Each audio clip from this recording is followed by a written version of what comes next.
bideo honetan laburtuko ditugu zeintzuk diren unitate horren ideia nagusiak. Adi, bideo txikiagoak eta atazak zera banan-banan, puntu bakoitzak banan-banan azaldu aurkituko dituzu zera ikasgaiaren barruan, bale? Hau dira orokorrak, non importanteana agertzen den. Eta lehen esan dudan bezala, aurkituko dituzu bideo gehiago zera hori ikasgaian. Bale.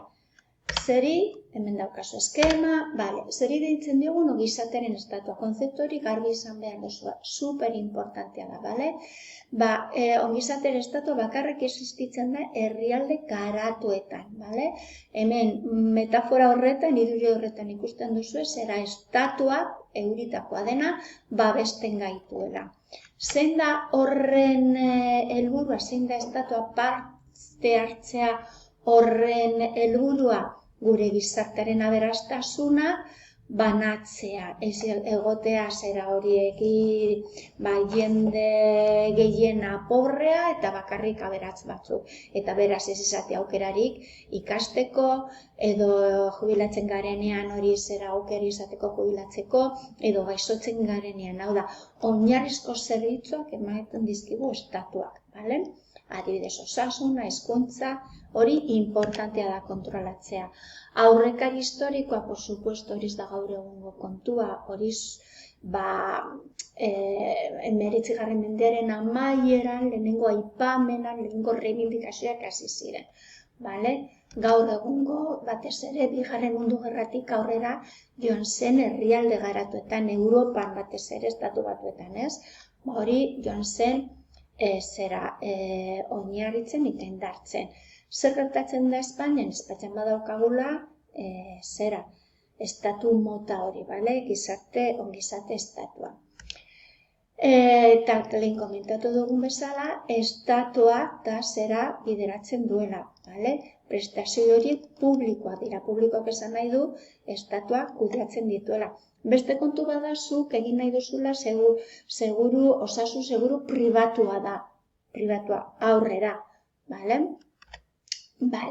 Zeintzu diren horren barruan Espainian ditugu zera erakunderik importanteenak, Insalud, Instituto Nacional de Seguridad Social, Inserso, segurazki baten bat entzunda dituzela. Afiliazioak, altak,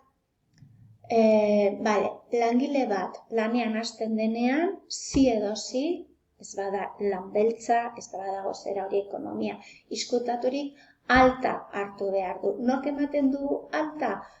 Kontratatzen zaituenean. Izan zaitezke autonomoak kasu horretan, zuzek egin behar duzula, bale? Nortzu dira zera gizarte seguratzearen onuradura? Ez bakarri langilea, baizik eta bere familia, funtzionario, langile autonomoak, etxeko langileak, ikasleak eta bar. Norbete behar ditu zera horiek, pauso horiek, kontratatzen bazaituzte, zure nagusia.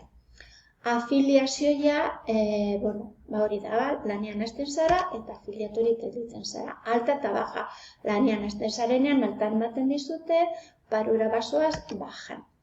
Kotizatu behar duzu, zi edo zi, bale?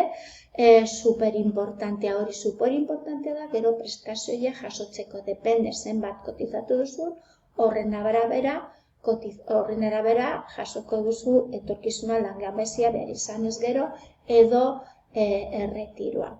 Non agertzen dira datu horiek? Nominan, bale? Nomina importantea da, hor ikusi alduz. Beraz, kotizazioak superimportantea da. Estatuarentzat, nolabait hori horrela finanziatzen delako estatuak eta zure eskubideak lortu aldituzulako. Honaino lehenengo laburpen.